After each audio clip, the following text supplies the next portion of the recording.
The night they locked me out, I stood there for a long time, staring at the door like it might suddenly open if I just waited long enough.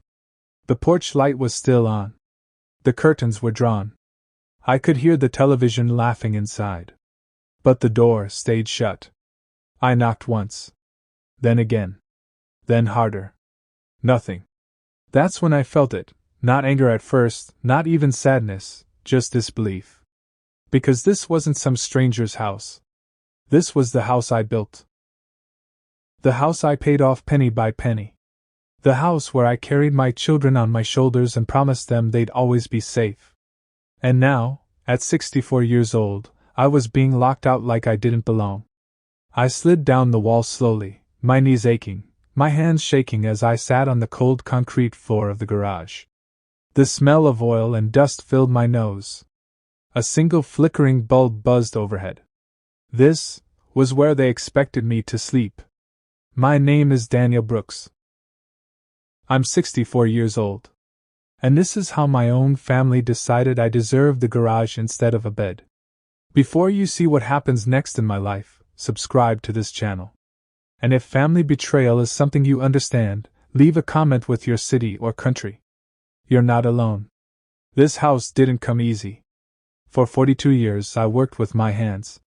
Construction, maintenance, night shifts, whatever paid the bills.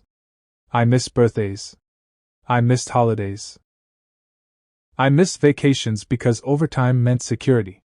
My wife, Linda, used to joke that the house was my third child. She teased me when I fixed things that didn't need fixing, when I repainted walls that were already fine.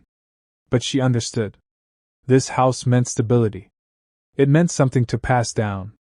When Linda passed away 3 years ago, the house went quiet in a way I can't describe. Her shoes stayed by the door. Her coffee mug stayed on the counter. I didn't change anything. I couldn't. That's when my kids started checking in more often. At first, I appreciated it. They asked if I was eating right, if I needed help around the house, if I was lonely. Then those questions slowly turned into suggestions. Dad, you don't really need the master bedroom anymore. Dad, it's probably safer if we manage the bills. Dad, you shouldn't be living alone.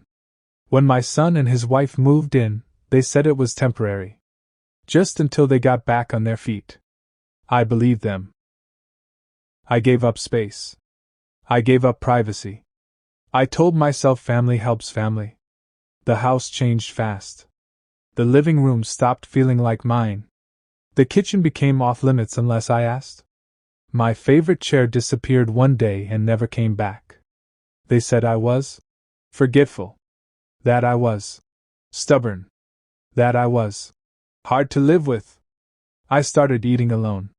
Watching TV with the volume low so I wouldn't disturb anyone. Still, I never imagined it would go this far.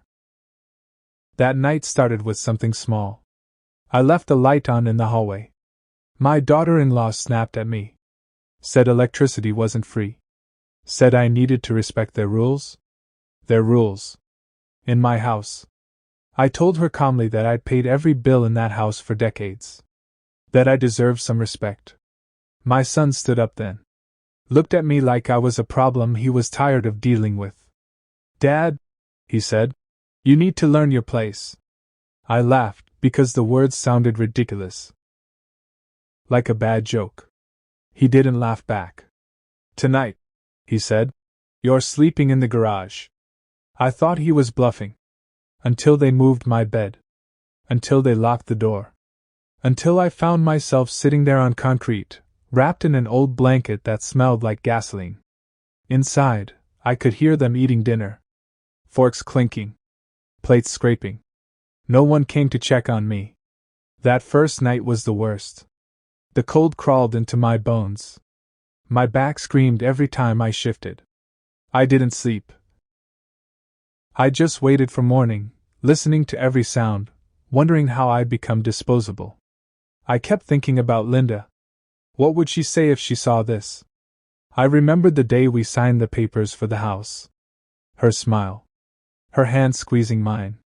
We promised each other we'd never let anyone take this place from us. And now, here I was.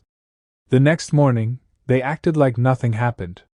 My daughter-in-law handed me a cup of coffee without looking at me. My son told me not to make things awkward. They said the garage was temporary. That it was. For everyone's peace. I nodded. But inside, something broke. Because that's when I realized the truth. They weren't trying to help me. They were trying to erase me. I started noticing things I hadn't paid attention to before. Mail going missing. Papers moved. Whispers when I entered the room. One afternoon, I overheard my son on the phone. "Yeah," he said quietly. "Once Dad's out of the way, the house is basically ours." That sentence stayed with me. Out of the way. That night, back on the garage floor, I stared at the ceiling and made a decision. I wasn't going to yell. I wasn't going to beg. I was going to pay attention. And the more I paid attention, the more I realized how confident they were. Too confident. They talked about renovations. About selling. About next steps. What they didn't know, what they never bothered to confirm, was something very important. The house was still legally mine. My name was the only one on the deed. And I had every document locked away somewhere they'd never think to look. They thought an old man sleeping in a garage was already defeated. They were wrong. Because I wasn't just sleeping on concrete. I was waking up. And once I did, nothing in that house was ever going to be the same again. The second night in the garage felt colder than the first. Not because the temperature dropped, but because I knew this wasn't an accident anymore. This was deliberate. They didn't even pretend to argue about it. No raised voices. No awkward looks. It was decided without me. When evening came, my son casually reminded me, "You know where you're sleeping tonight, Dad?" Like he was reminding me to take out the trash. I nodded. I didn't argue. And that seemed to confuse him more than anger ever could. Inside that garage, I learned something important. Silence scares people who think they're in control. The garage became my world. A cracked folding chair.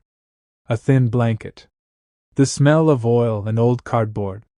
Every movement hurt. My knees locked up when I stood. My back throbbed like it was being crushed. But pain had a way of sharpening the mind. I started noticing patterns. They locked the door every night, but not the same way. Sometimes the deadbolt. Sometimes just the handle. They thought I was weak. They didn't think I was observant. During the day, they treated me like furniture. Present, but not important. I was allowed inside to eat, if I stayed quiet. I was allowed to shower, if I didn't take too long. I was allowed to sit, but only where they said. The master bedroom was gone. My closet emptied. My things reorganized. I found some of my clothes in garbage bags. "That room's better for us," my daughter-in-law said. "You don't really need space anymore." I looked at my son. He didn't meet my eyes. That was the moment I stopped seeing him as my little boy. A week passed. Then two. My body adjusted to the concrete. But my heart didn't. What hurt most wasn't the garage. It was the way they talked about me, like I wasn't there. "He's getting slower. He forgets things. He's probably not safe to live alone." They were building a story. A story where I was incapable. Confused. A liability. And stories like that only have one ending. One afternoon, I overheard them again. They were in the kitchen. I was in the hallway, out of sight. "We just need him to sign," my daughter-in-law whispered. "After that, everything's clean." "Sign what?" My son sighed. "He won't fight it. He's tired." I felt something ice-cold settle in my chest. They weren't waiting for me to die. They were planning to erase me while I was still breathing. That night, lying in the garage, I stopped feeling sorry for myself. Instead, I started thinking about the papers. About the lawyer Linda and I used years ago. About the safety deposit box I'd kept quiet about. They didn't know everything. They assumed they did. That was their mistake. The next morning, I did something they didn't expect. I smiled. I thanked my daughter-in-law for breakfast. I asked my son how work was going. I acted grateful. Their shoulders relaxed. People get careless when they think they've won. I started asking questions. Soft ones. Where did you put the old files? Did you ever find that folder from the basement? Do you remember the lawyer your mother liked? Each question planted doubt. I watched my son hesitate. I watched my daughter-in-law exchange glances. They were worried, just a little. Good. One afternoon, I took a walk. Not far. Just far enough. I went to the old law office downtown. The sign had changed, but the receptionist hadn't. She recognized my name immediately. Mr. Brooks, she said, surprised. We haven't seen you in years. I told her I needed copies. Of everything. She didn't ask questions. When she slid the folder across the desk, my hands shook. Not from fear. From relief. The house. The deed. The clauses. It was all there. Clear as day. They had no legal ground. None. That night, back in the garage, I slept better than I had in weeks. Because now I knew. I wasn't trapped. They were. The change in me didn't go unnoticed. I stood straighter. Moved slower, but steadier. Looked people in the eye. My son noticed. You okay, Dad? He asked one evening. Never better, I said. That answer bothered him.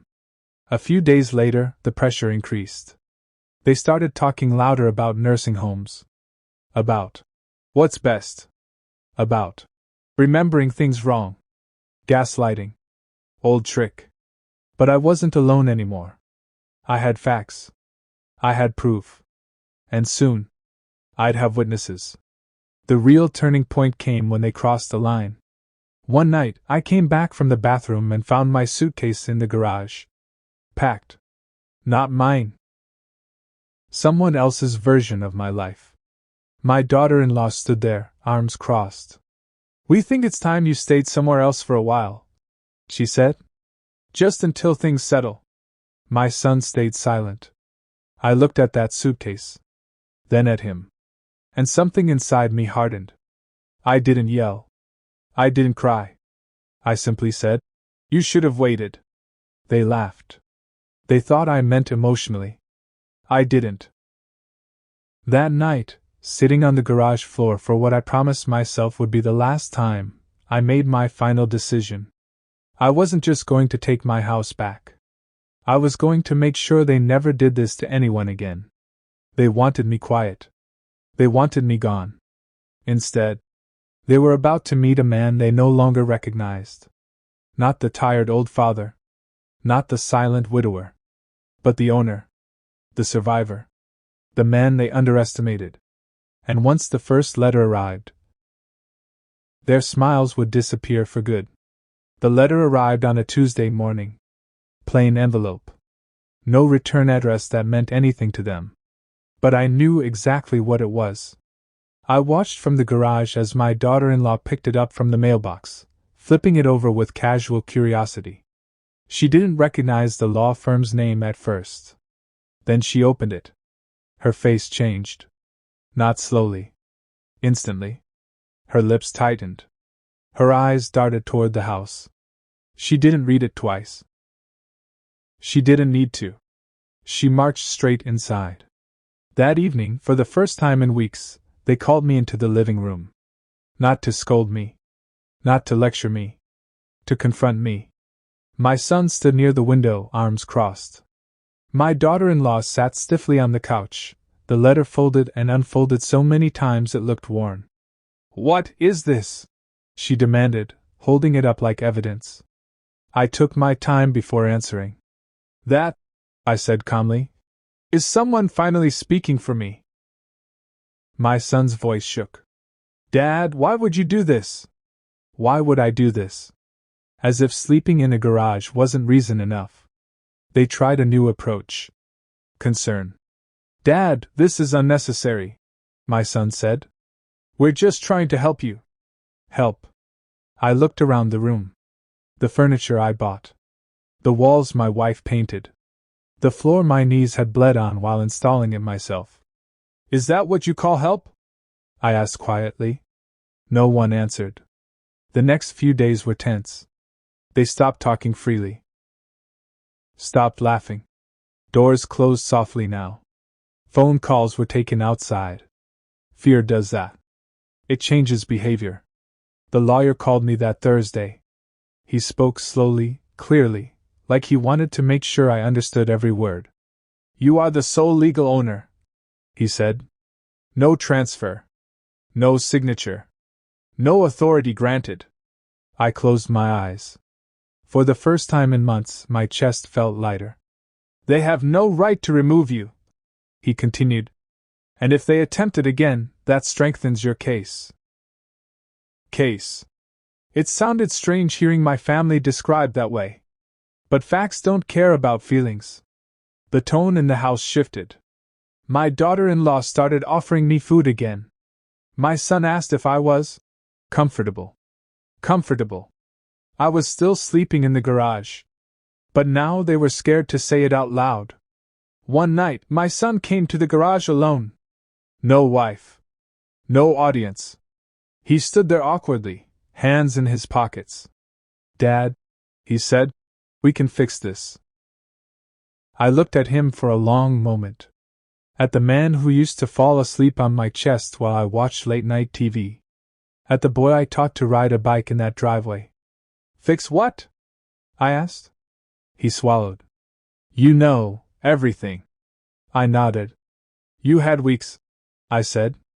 You chose power instead. That word hurt him. I could tell. Things escalated fast after that. Another letter arrived. Then another.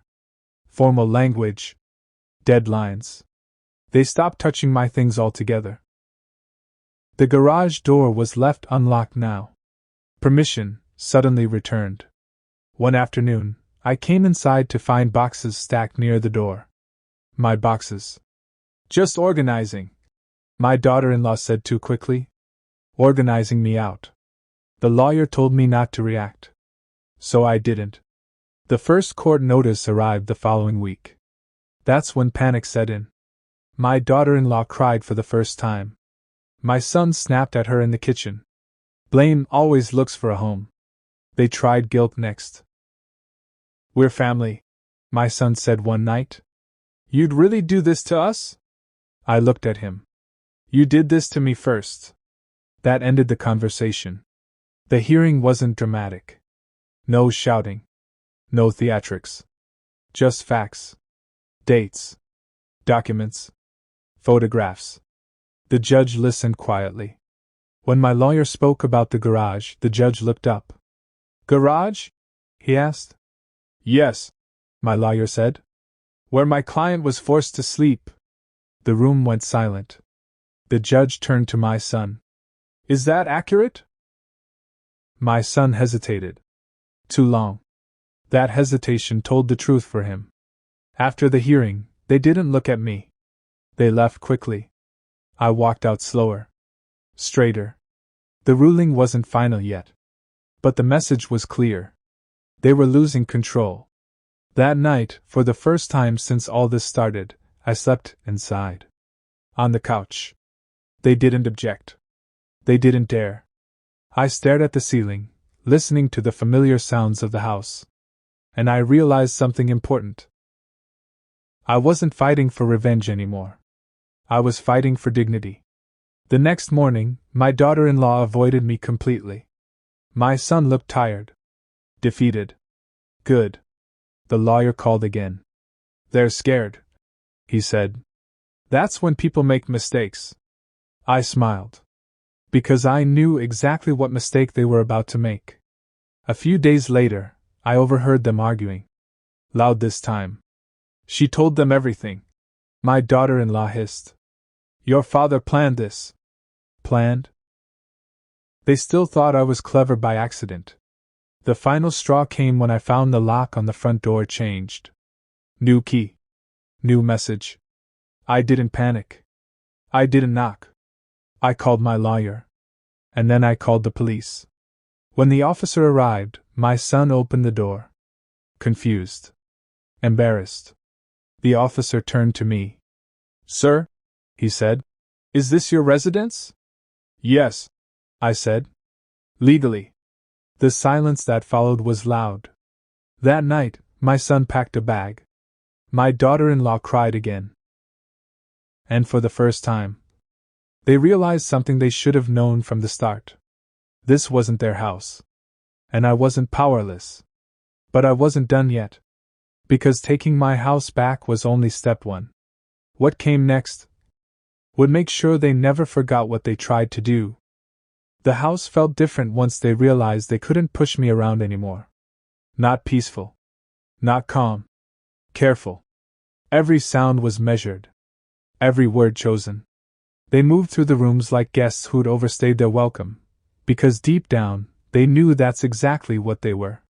My son barely spoke to me now. When he did, his voice carried something I hadn't heard before. Uncertainty. The final hearing date arrived faster than I expected. My lawyer called it procedural. But nothing about it felt small. This was the day everything became permanent. No more pretending. No more manipulation. Just truth.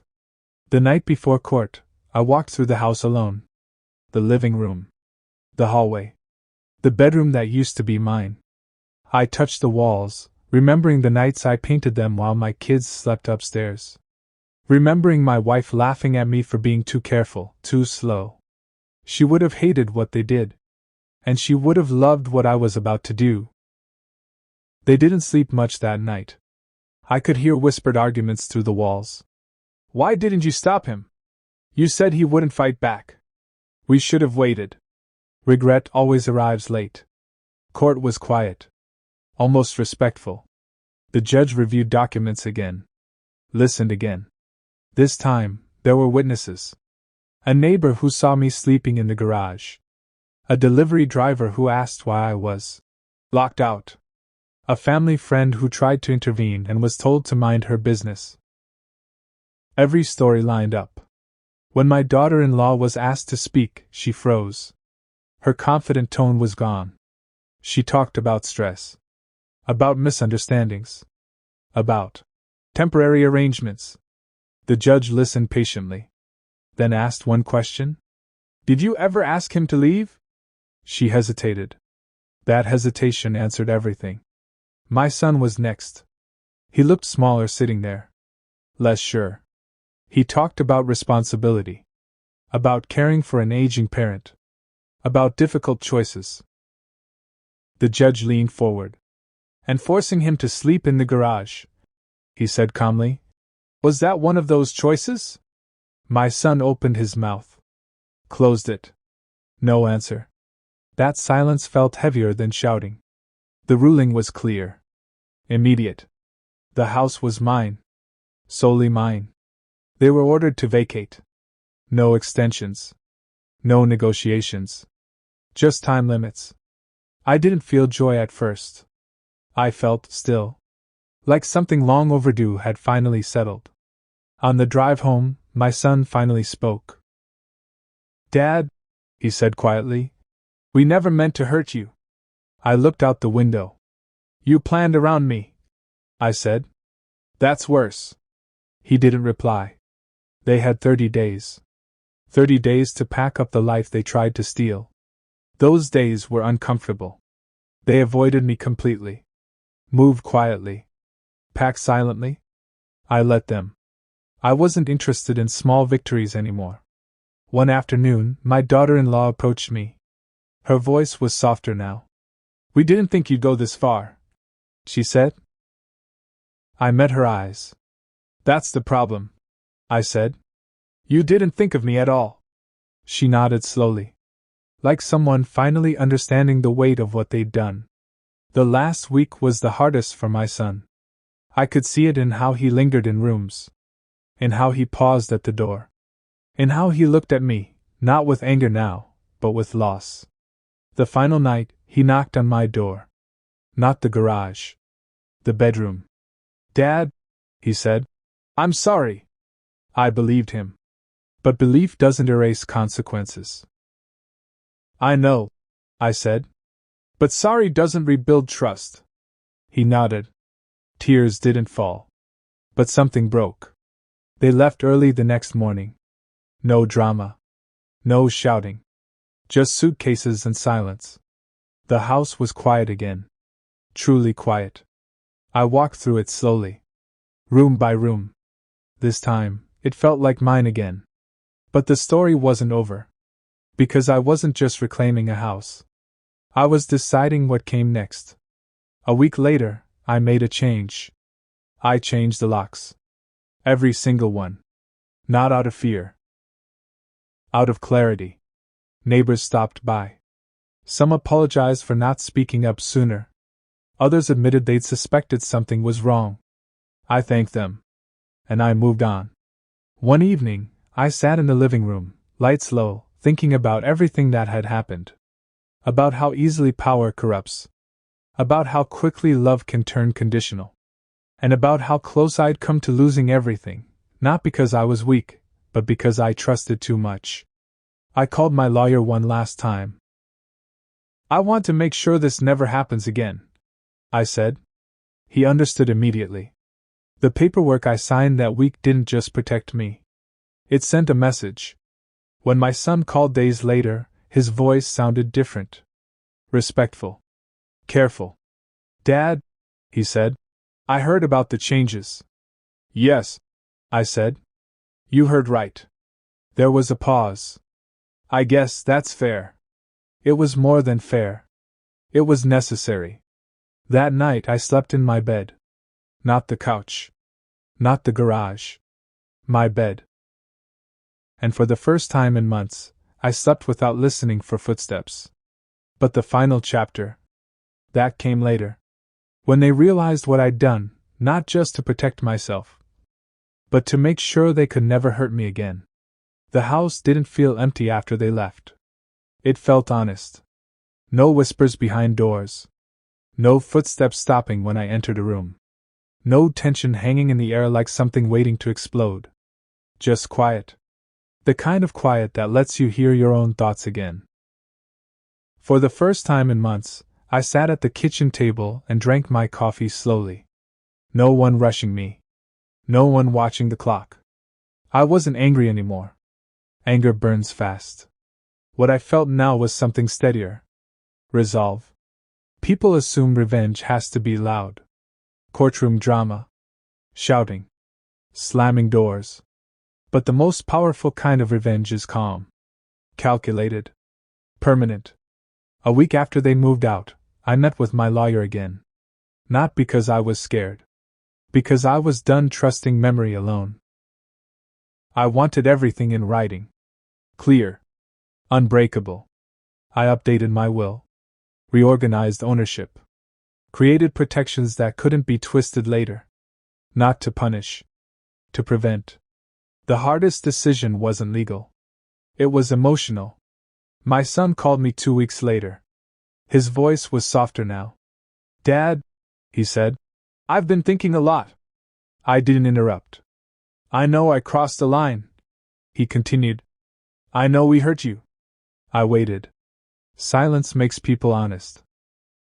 I don't expect things to go back to how they were, he said. But I don't want to lose you completely. That was the moment. The real one. Where I could choose comfort. Or clarity. I'm not disappearing, I said finally. But things are different now. He exhaled. I understand. And for the first time since this started, I believed him. Here's the truth no one talks about. Winning doesn't always feel good. It feels heavy. Because victory forces you to look at people exactly as they are. Not as who you hope they'd be. I didn't shut my son out. But I didn't let him back in either. Boundaries replaced blind trust. Visits happened elsewhere. Conversations stayed respectful. And the house stayed mine. Neighbors noticed the change. I stood taller. Walked steadier. One of them asked me once, You okay now? I smiled.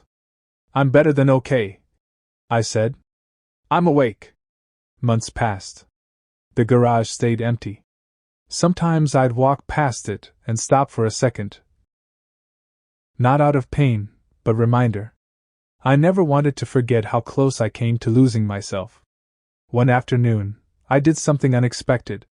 I turned the garage into a workshop. Cleaned it. Painted it.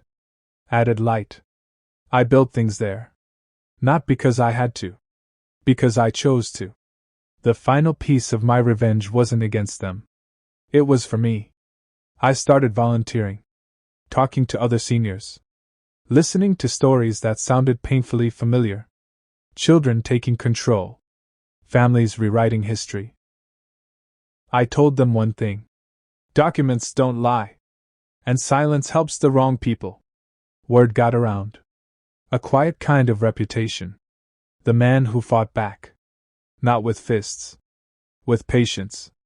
One evening my son visited. He stood in the doorway, hesitant. This place looks different, he said. So do I replied. He nodded. Before he left, he asked one last question. Do you ever think about that night? In the garage? I thought about it. Yes, I said. But not the way you think. How? He asked. That night, I said slowly, is when I stopped being invisible. He didn't argue. He couldn't. When the door closed behind him, I didn't feel loss. I felt closure. Here's what I learned. Family doesn't give anyone the right to erase you. Age doesn't make you powerless. And kindness without boundaries invites cruelty. They thought putting me in the garage meant I was finished. They were wrong. That was the moment I began again. If you're listening to this and something about it feels familiar, if you've been pushed aside, if you've been made to feel small in a place that should have been safe, know this. You are not done. Not even close. And before you see what happens next in my life, subscribe to this channel. If you've lived through something similar, leave a comment with your city or country. Your story matters more than you think. Because sometimes, the strongest revenge isn't taking something back. It's making sure no one can ever take it from you again.